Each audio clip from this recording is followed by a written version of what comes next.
नमस्ते। मेरा नाम रिया है और यह मेरे बारे में एक रियल कहानी है। मैं कभी भी वह नहीं थी जिसे आप खूबसूरत लोगों में से एक कह सकते हैं। मेरी सबसे अच्छी दोस्त सोना की तरह नहीं, जो वह सब कुछ है जो मैं नहीं हूँ। जबकि मैं मोटा हूँ, छोटा हूँ और चश्मा पहनती हूँ, सोना लंबी, गोरी और सुंदर है। फिर भी हम अच्छे दोस्त हैं और मैं कोशिश करती हूँ कि हमारे बीच कोई मतभेद न आए। हर शुक्रवार की रात हम में से एक ग्रुप स्केटिंग पर जाता है। सच कहूँ तो मैं ज्यादा स्केटिंग नहीं करती और मैं आमतौर पर स्केटिंग से ज्यादा समय फ्लोर पर बिताता हूँ। कम से कम यह मुझे घर से बाहर निकलने का मौका देती है। पिताजी की एक नई गर्लफ्रेंड है, अंजलि, और मुझे नहीं लगता कि वह मुझे पसंद करती है। वह मेरे पिताजी से बहुत छोटी है और हमेशा मेरी शक्ल सूरत की आलोचना करती रहती है, जिससे मुझे अपने बारे में पहले से भी ज्यादा बुरा महसूस होता है। सोना हमेशा बर्फ पर सबसे पहले आती है। वह बहुत सुंदर है और बेली डांसर की तरह घूमती है। मुझे कोई प्रॉब्लम नहीं है।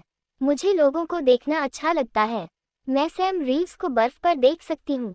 मुझे उन पर सालों से क्रश है, लेकिन बाकी सभी की तरह वह मुझे नोटिस नहीं करते हैं और इसके अलावा उनकी एक गर्लफ्रेंड भी है। आप देखिए, मैं बहुत सामाजिक व्यक्ति नहीं हूँ। मेरा आत्मसम्मान बहुत कम है। मुझे लड़कों से कुछ बार झटका लगा है और आजकल मैं हमेशा किसी नए व्यक्ति के सामने खुलने से कतराती हूँ। वैसे भी इस खास रात को मैं स्ट्रॉ से डाइट कोक की चुस्की लेते हुए बैठी थी और एक्शन देख रहा थी, तभी मेरी नज़र टोनी फ्रैंकलिन पर पड़ी। वैसे टोनी फ्रैंकलिन एक ठीक-ठाक दिखने वाला लड़का है, लेकिन लड़कियों के बीच उसकी अच्छी इमेज है। मैंने पहले कभी उसके बारे में नहीं सोचा था। सैम पर मेरा क्रश पूरी तरह से हावी है। अरे एलिसन, कैसा चल रहा है? वह मुझे एक बड़ी सी मुस्कान देता है और मुझे अचानक पता चलता है कि इतनी सारी लड़कियां उस पर क्यों फिदा होती हैं। वह मेरी आंखों में ऐसे देखता है जैसे मैं दुनिया की अकेली लड़की हूँ। टोनी मुझसे बात करना शुरू करता है और मेरे शुरुआती आश्चर्य के बाद मैं थोड़ा शांत होने लगती हूँ।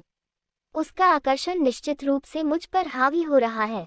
मैं खुद को रिस्पेक्टफुल महसूस करती हूँ जब कोई मुझ में दिलचस्पी रखता है। लंबे समय में पहली बार मैं आराम महसूस करने लगी हूँ और मेरी सुरक्षा थोड़ी कमजोर पड़ने लगी है। बाद में मैं और कुछ लोग बर्गर खाने जा रहे हैं। क्या तुम आना चाहोगे? उसका अनुरोध अचानक से आता है और मैं ये देखने के लिए अपने हाथ पर चुटकी काटती हूँ कि कहीं मैं सपना तो नहीं देख रही हूँ। नहीं, मैं बिल्कुल भी सपना नहीं देख रही हूँ। एक लड़के ने अभी अभी मुझसे डेट पर चलने के लिए पूछा है। मैं महसूस कर सकती हूँ कि मेरा दिल थोड़ा तेज धड़कने लगा है। हाँ, वास्तव में बहुत तेज। वह सैम नहीं हो सकता, लेकिन वह मुझे खास महसूस कराता है। शायद आपकी दोस्त शोना भी आना चाहेगी। उसका सवाल मुंह पर तमाचा मारने जैसा है। तो बस यही है, मुझे अंदाजा लगा लेना चाहिए था।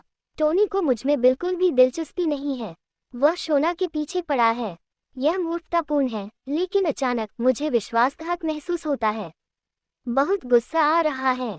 मैंने अपनी सुरक्षा में ढील दी, एक पल के लिए कमजोरी का एहसास कराया और मेरा इस्तेमाल किया गया। उसे लगता होगा कि मैं बेवकूफ़ हूँ या कुछ और। अचानक मुझे लगा कि मैं खड़ी हूँ, जो कि आइस स्केटिंग बूट पहने हुए आसान नहीं है, लेकिन मैं खड़ी दिखने की कोशिश करता हूँ। मुझे नहीं लगता कि मैंने अपने जीवन में कभी इतना बुरा महसूस किया है, यहाँ तक कि अपने पिता की नई गर्लफ्रेंड के साथ भी नहीं। और गुस्से में आकर मैं डाइट कोक को सीधे उनके चेहरे पर फेंक देती हूँ। मैं तुम्हारे और तुम्हारे बर्गर के बारे में यही सोचती हूँ। शोना के साथ अच्छा समय जियो। मैं आंखों में आंसू के लिए चेंजिंग रूम की ओर लड़खड़ाती हुई चली जाती हूँ। शोना मेरी अच्छी दोस्त है और चेंजिंग रूम में मेरे साथ आती है। वह पूछती है कि क्या हुआ है, लेकिन मैं इतना निराश महसूस करती हूँ कि उसे नहीं बताती हूँ। यह उसकी गलती नहीं है कि लड़के उसे मुझसे ज़्यादा पसंद करते हैं। मैं कहती हूँ कि मुझे अच्छा नहीं लग रहा है और वह मुझे घर तक छोड़ती है। मैं देखती हूँ कि टोनी फ्रैंकलिन हमें देख रहा है और मैं उसे 2 उंगलियां दिखाना चाहती हूँ। मुझे इस्तेमाल करने की उसकी छोटी सी योजना आज रात उल्टी पड़ गई। घर पहुंचकर मैं सीधे अपने कमरे में चली जाती हूँ। परफ्यूम और एवरिल हमेशा की तरह बाहर हैं। वह माँ के साथ कभी इतना बाहर नहीं गया। 3 साल पहले माँ के गुजर जाने के बाद से पहले जैसे नहीं रहे। मुझे लगता है कि उसी समय से मेरा वजन बढ़ना शुरू हुआ। मैं बहुत दुखी थी। वे भी मुश्किल में थे। मैं चाहती थी कि वे किसी और को ढूंढ ले, लेकिन एवरिल जैसा कोई नहीं। जब भी एवरिल और मैं बहस करते हैं, जो कि अधिक समय होता है, सराहनीय हमेशा उसके पक्ष में होते हैं। ये बिल्कुल भी उचित नहीं है। मैं उस रात को मुश्किल से सो पाई, और अगले कमरे में डैड और एवरल की मस्ती की आवाज़ें भी ज़्यादा मदद नहीं करती। घिनौना, मैं पूरे दशक अपने कमरे में ही उदास रहती हूँ। मैं सोमवार को कॉलेज नहीं जाना चाहती, और मैं टोनी के रास्ते से दूर रहने की कोशिश करती हूँ। मैं शोना का इंतज़ार किए बिना कॉलेज से वापस घर आ रही हूँ।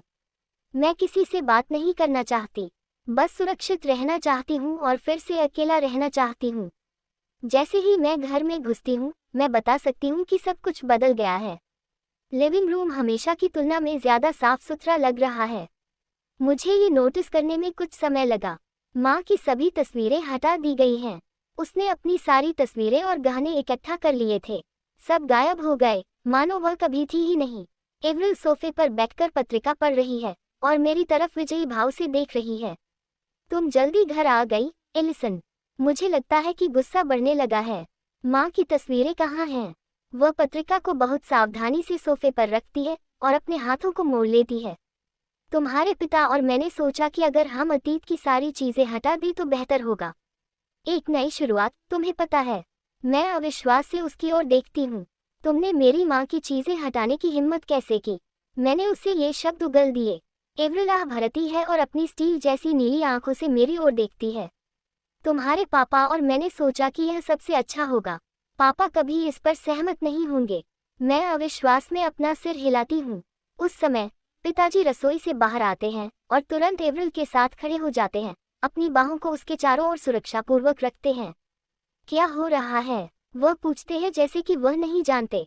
पिताजी, माँ की सारी चीजें कहाँ हैं? अब सुनो, एली, परेशान मत हो।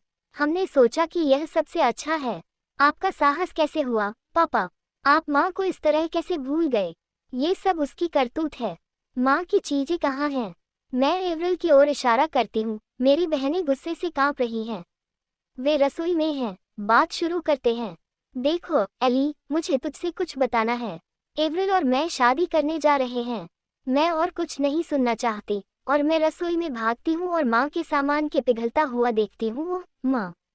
मैं बक्सों को अपने कमरे में ले जाने से पहले उन पर रोता हूँ।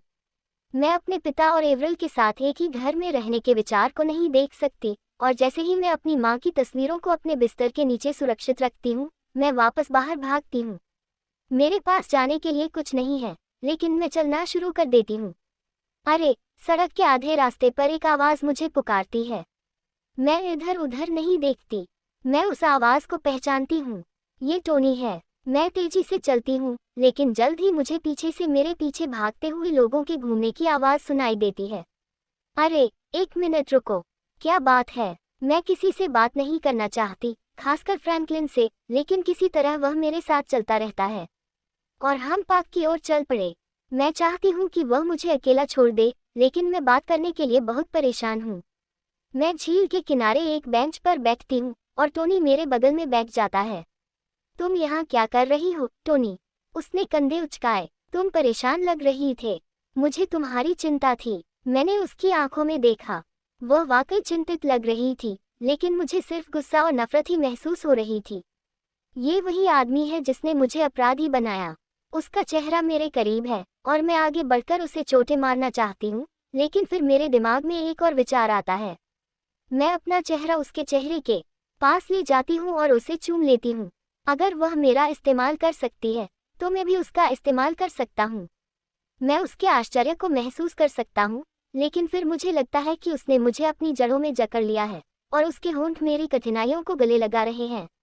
उसके होंठ नर्म और गर्म हैं, लेकिन यह वह प्रतिक्रिया नहीं थी जिसकी मैं उम्मीद कर रही थी। मैं टोनी को चौंकाना चाहती थी, और मैं जल्दी से दूर हट गई और खो गई। बस मुझे अकेला छोड़ दो, टोनी। मैं तुमसे नफरत करती हूँ। मैं दूर जाते समय उसकी नज़रों को अपने ऊपर महसूस कर सकता हूँ। मैं पूरे एक हफ्ते तक टोनी से दूरी बनाए रखने में कामयाब रही। कभी कभी मैं उसे कॉलेज में देखती हूँ, लेकिन मैं हमेशा विपरीत दिशा में मुड़ जाती हूँ। उसे देखना मुझे परेशान करता है, और किसी तरह मैं उस किश को भूल नहीं पाती। करीब 2 हफ्ते बाद, शनिवार की रात को स्थानीय डिस्को में, मैं उससे फिर से टकराई। जिस दिन से उन्होंने माँ का सामान हटाया था, तब से मैंने अपने पिता या एवरल से एक शब्द भी नहीं बोला है, और घर पर बहुत ठंड है। शाम के आखिर में मुझे उसका ध्यान आया। मैं डाइट कोक के साथ बार में बैठकर सैम को देख रही थी, जो अपनी गर्लफ्रेंड के साथ झगड़ा कर रहा था। मैं संगीत के बीच में उनकी बातें सुनने में इतना मशगूल था कि मैंने टोनी को अपनी ओर आते हुए नहीं देखा। वह नशे में था। एली, वह बड़बड़ाता है, मैं तुम्हें ढूंढ रहा था। मैं उसे अनदेखा करने की कोशिश करता हूँ, लेकिन वह नहीं जाता और मेरे बगल वाली कुर्सी पर बैठ जाता है। क्या तुम मेरे साथ चलोगी? वह बार की ओर झुकता है। मैं अपनी बाहें क्रॉस करके उस पर भड़कती हूँ। क्या तुम्हें नहीं लगता कि तुम्हारा बहुत हो गया है? तुम्हारे पिता क्या कहेंगे? टोनी के पिता एक पुलिस अधिकारी हैं, और अगर टोनी पकड़ा गया तो उसे सजा मिलेगी। मुझे आश्चर्य हुआ। उसने अपनी मुट्ठी बार पर पटक दी। मेरे पिता नरक में जा सकते हैं। मैं उनसे नफरत करता हूँ। उनके शब्द मुझे अंदर तक झकझोर देते हैं, और एक पल के लिए मुझे इस लड़के के लिए लगभग सहानुभूति महसूस होती है जो मैं बड़ा हो गया हूँ। क्यों? क्या गड़बड़ है? मैं वास्तव में चिंतित होकर पूछता हूँ। टोनी अपना सिर अपने हाथों में रखता है। मैं नहीं समझूंगा। मेरी कोशिश करो। मैं वापस चुनौती देता हूँ। फिर सब कुछ सामने आ जाता है। वह मुझे बताने लगता है कि कैसे उसके मम्मी पापा हमेशा झगड़ते रहते हैं और कैसे उसे घर जाने से नफरत है। माफ करना, मुझे तुम्हें ये सब नहीं बताना चाहिए। मुझे जाना होगा। वह खड़ा है, और अपने बेहतर स्वभाव के विपरीत मैं उसकी बाँह पकड़ती हूँ। उस आदमी के लिए अचानक सहानुभूति महसूस करती हूँ। अरे, इसकी कोई ज़रूरत नहीं है। टोनी मेरी ओर मुड़ता है। उसकी आंखों में एक अजीब सी नज़र है। एली, मैं इससे पहले कि वह अपनी बात पूरी कर पाता, वह आगे बढ़ता है और मुझे एक भावुक और नशे में धुत आलिंगन में जकड़ लेता है। उसके होंठ मेरे होंठों को पकड़ लेते हैं और मुझसे चिपक जाते हैं। मैं मिश्रित भावनाओं से भरी हुई हूँ। दुनिया में जिस आदमी से मैं सबसे ज्यादा नफरत करती हूँ, वह मुझे चूम रहा है, और वह नशे में है, लेकिन मुझे खुशी की हल्की झुनझुनी महसूस हो रही है। आखिर क्या हो रहा है? मैं खुद को छुड़ाने की कोशिश करती हूँ, लेकिन वह मुझे अपनी बाहों में कसकर पकड़े हुए है। टोनी, टोनी, मैं उसकी पीठ पर वार करती हूँ जब वह मुझे अपनी बाहों में लेकर लड़खड़ाता है, जब तक कि वह आखिरकार गिरकर जमीन पर गिर नहीं जाता और मुझे भी अपने साथ ले जाता है। अरे, क्या तुम ठीक हो? एक हाथ मुझे सीधा करने के लिए आगे बढ़ा। मैंने ऊपर देखा, और यह सैम था। क्या यह आदमी तुम्हें परेशान कर रहा है? उसने पूछा। हम दोनों टोनी को देखते हैं, जो फर्श पर फैला हुआ पड़ा है। वह बहुत ही दयनीय दृश्य है। एकदम गड़बड़। चलो, मैं तुम्हें घर तक छोड़ता हूँ। सैम मेरा हाथ पकड़ता है और मुझे बार से बाहर ले जाता है। मुझे यकीन ही नहीं होता। सैम मुझे घर तक छोड़ रहे हैं। रात बहुत खूबसूरत है, तारों से जगमगा रही है, और चलते चलते सैम ने मुझे बताया कि वह अपनी लंबे समय की गर्लफ्रेंड अन्ना से अलग हो गया है। जाहिर है, वे बहुत ज्यादा झगड़ा कर रहे हैं। मैं चुपचाप सुनती हूँ कि वह अपना बोझ कैसे उतारता है। यह उन रातों में से एक है। जैसे ही हम मेरे घर के पास पहुँचते हैं, सैम रुक जाता है और मेरी तरफ देखता है। तुम्हें पता है, एली, वह कहता है, तुम उन लड़कियों में से एक हो जिनसे मैं सच में बात कर सकता हूँ। अन्ना की तरह नहीं। उसने कभी सच में मेरी बात नहीं सुनी। और फिर वह मुझे चूमता है। मैंने बिस्तर पर लेटकर 100 बार कल्पना की है कि सैम मुझे चूम रहा है, और जैसे ही उसके होंठ मेरे होंठों को छूते हैं, मैं अपने दिल में विस्फोट और आसमान में आतिशबाजी की प्रतीक्षा करती हूँ। लेकिन ऐसा नहीं होता। उसके होंठ नर्म और गर्म हैं, लेकिन मुझे वह रोमांच नहीं मिल रहा है जिसकी मैंने कल्पना की थी। अजीब बात यह है कि मैं सिर्फ टोनी के साथ उस चुंबन के बारे में ही सोच सकती हूँ। धिक्कार है उस पर। मैं उससे नफरत करता हूँ। उसने मेरे लिए यह पल भी बर्बाद कर दिया है। सैम गुड नाइट कहता है, और हम अगले हफ्ते के लिए डेट तय करते हैं। शुक्रवार की रात को एक बड़ी टम पार्टी होने वाली है, और सैम ने मुझे उसका पार्टनर बनने के लिए कहा है। मुझे इस पर यकीन ही नहीं हो रहा है। पूरा हफ्ता मैं तैयारी में बिताती हूँ। ये कॉलेज वर्ष का कार्यक्रम है, और मैं सैम के लिए अपनी सर्वश्रेष्ठ पेशकश चाहती हूँ। शोना मदद करती है। वह मेरे लिए बहुत खुश है, और मुझे पहनने के लिए एक ड्रेस देती है। मैंने अपने बाल और नाखून बना लिए हैं, और जब तक शुक्रवार आता है, मैं मुश्किल से इंतजार कर सकती हूँ। जब मैं खुद को आईने में देखती हूँ, तो मैं खुद को मुस्कुराने से नहीं रोक पाती। चिंताजनक बत्तख का बच्चा आखिरकार हंस में बदल रहा है। स्थिरता से उतरते हुए जड़ें मुझे लगती है और रुक जाती हैं। उनकी आंखों में नमी आती है। अरे एली, तुम बहुत खूबसूरत लग रही हो, बिल्कुल अपनी माँ की तरह। वह मेरे पास आता है और मुझे गले लगाता है, और ऐसा लगता है कि माँ के मरने के बाद ये पहली पिता पुत्री पल है। शायद हम अंततः कुछ हल निकाल सकें। सैम मुझे अपनी कार में ले जाता है, और मुझे बहुत गर्व होता है। उसने मेरे लिए एक कोर्सेज भी खरीदा और उसे गर्व से मेरी ड्रेस पर पिन किया। जब हम स्पोर्ट्स हॉल में प्रवेश करते हैं तो सबसे पहले मैं टोनी को देखता हूँ। वह स्मार्ट, लगभग सुंदर दिखता है और मेरे दिल में कुछ बदलाव आता है। मुझे लगता है कि मैं बस उसके लिए तरस खा रही हूँ। वह मुस्कुराता है, परंतु क्योंकि मैं सैम के साथ हूँ, वह मेरे पास नहीं आता। मैंने देखा कि उसके हाथ पर कोई और खास नहीं है, जो टोनी से अलग है। यह एक शानदार रात है। हम हंसते हैं और नाचते हैं, लेकिन कुछ ठीक नहीं है और मुझे लगता है कि कुछ पलों में मैं कमरे में इधर उधर देख रही हूँ, ये देखने की कोशिश कर रही हूँ कि टोनी कहाँ है। यह मज़ेदार है और मैं खुद को उस पल में वापस खींचने की कोशिश करती हूँ। मैं सैम के साथ हूँ, जो मेरी ड्रीम डेट है, लेकिन ये बिल्कुल नहीं है। रात के अंत में मैंने देखा कि सैम भी बनता है। आखिरी डांस का समय लगभग आ गया है और वह परेशान लग रहा है। एली, तुम ठीक हो? क्या आप अच्छा समय बिता रही हो?